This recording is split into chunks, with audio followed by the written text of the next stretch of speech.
Viv of the Viv Lifestyle. I am cooking at home, trying not to set any fires, and making a delicious ground beef bulgogi inspired by a recipe by Seonkyoung longest. I will put her original recipe in the comments below, but this is a modification of that. It's a thing that we love to cook every couple weeks or so. It's super easy, especially if you keep ground beef at home in the freezer. You just pull it out and make this recipe, and the kids love it. For this recipe, in addition to your ground beef, you're going to need all of these ingredients here. Sippy cups in the back? Probably not needed. But for the recipe, you'll need some sugar, sesame oil, mirin, soy sauce, crushed sesame seed, black pepper, green onions, a whole white onion, and probably a whole garlic. Depends on how garlicky you like this bulgogi. Now on to the recipe.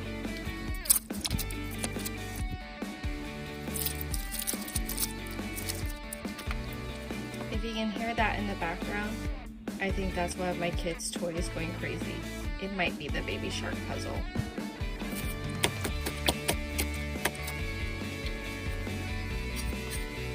Okay, so we're going to chop this up here into small diced pieces.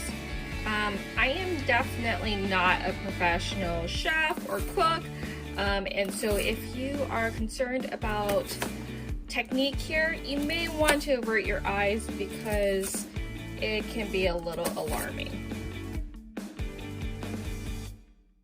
Push that over to the side. Now normally when I am dicing onions, I cry like a baby. But one of the tricks that I learned from my mother-in-law is to turn on a fan. And it'll help push that, it'll help push the smell away from you. The smell? Is it the smell? I don't know. Whatever it is that makes your eyes water, it helps with that.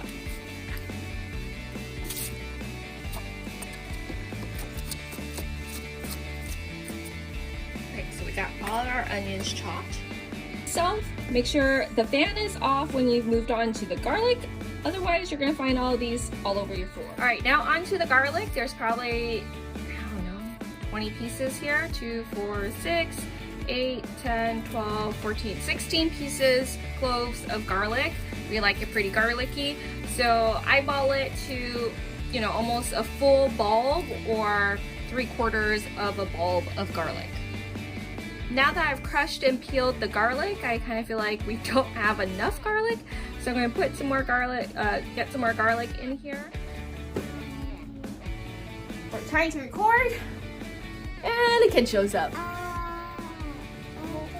don't know what happened. What happened? Okay, so we have a special guest who's going to help mix today, right? Mm-hmm. You're going to mix? Is that what you're a pro at? Mm-hmm. All right, so let's mix our little marinade here, okay? Ready? I'll hold it for you. This could be a really bad idea. I might have to put it back on the cover. Okay, and then we mix. Mix, mix, mix. Mix, mix, mix. Mix-a-do. Oh no. Oh no, don't spill it. Okay, mix-a-do. Okay, good job. Okay, now we're gonna stop. Yeah, it does. Just gotta take a big old chug here.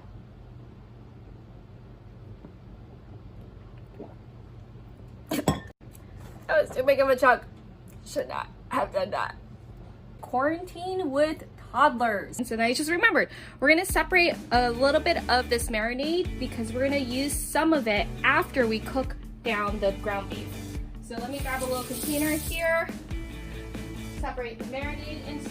All right, so let's pour some of this marinade. It's already been mixed. Now I'll do another mix here. Quick mix. All right, pour some of this out. And if you feel like you need more marinade later, you can always make another batch of this marinade. Sometimes I like to do 4 times the marinade sauce, but I think this should be just enough for us. So I'm going to throw in the onions into this. as well as the garlic. And let that soak in. Oops, that is way too much garlic. Okay, let's do this. Okay, everything's in there. We're gonna mix it again. It's a lot. And then what I'm gonna do is I'm gonna put the ground beef inside and let it soak for about 30 minutes.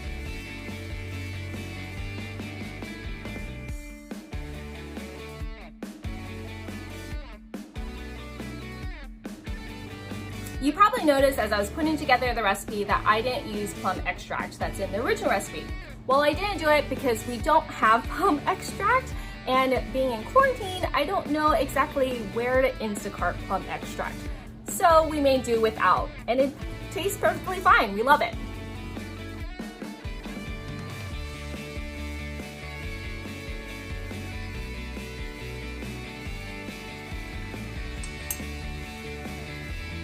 So we're gonna put a little bit of oil in here.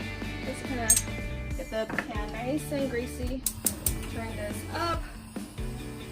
Don't burn the stuff around you. Ah! Okay, there we go. And nice and hot. And then into the pan, we'll put the ground beef. See how it's nicely marinated? Oh God, it's heavy. All right, let's put it in. And we'll start cooking. That was a lot of ground beef. I'm also making broccoli up in here, so probably get that broccoli going. All right, so let's spread this out so it can cook. So you'll see that the meat had soaked up all of that marinade, which is why I set aside a small amount to use to simmer and add some more flavor to the ground beef after we pour out the greasiness. All right, so we're gonna go ahead and cook this for a little bit.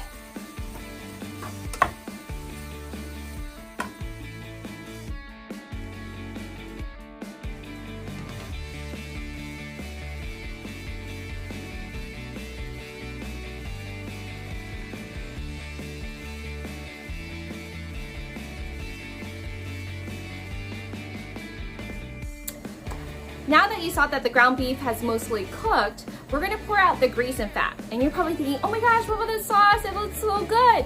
That is all greasy fat. You probably don't wanna have it. So we're gonna pour it out, and that's why we set aside a little bit of the marinade, because then we can simmer it in that marinade sauce to add a little extra flavor. Okay, you probably noticed that I switched to a different type of spatula. I don't like to utilize the same spatula that we were using to mix like raw meat.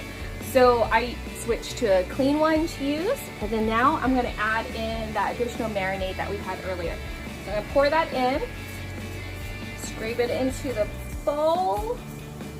And really, you could probably do another batch of the marinade if you want it to be really saucy, but this seems to be sufficient enough, especially since if you've had the beef soaking in the marinade for at least 30 minutes, it'll probably absorb a lot of that flavor as it is. Right. So I mix this up, break down some of the bigger pieces here, and let that simmer. Maybe a little dash more of sesame oil. We love the flavor of sesame oil here. Just a little bit of that.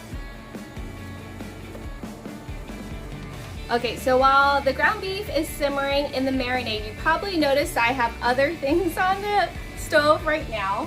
So our kids love veggies, so we found some steamed broccoli, or some broccoli that we're steaming right now.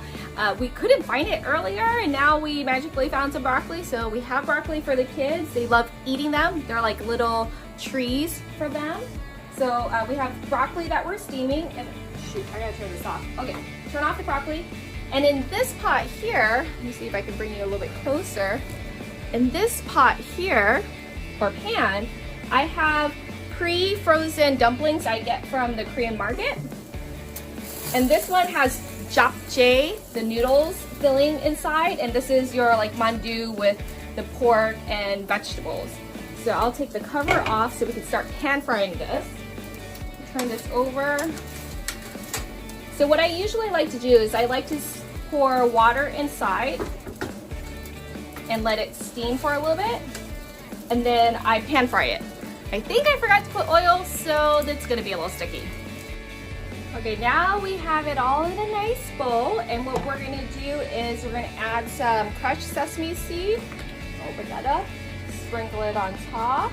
You can also sprinkle a little bit more sesame oil on it if you'd like, but I think it's just fine. I had put a little sesame oil while it was still in the pan, so that's good. So we have the sesame seeds on top, and then I had chopped up some green onions, and we're going to sprinkle that. Ooh, that was a lot. That was a lot of green onions. I just dumped it on there. Whoops. So I'm going to spread it out and make it a little bit prettier. But there's some nice green onions on the beef. And then it's ready to serve. And that's it for our super easy ground beef bulgogi recipe. If you liked the video, give us a thumbs up. Subscribe to our channel to see other shenanigans in the Viv lifestyle. Thanks and have a good night. I might have had a drink before I started videotaping this one. Okay, trying this again.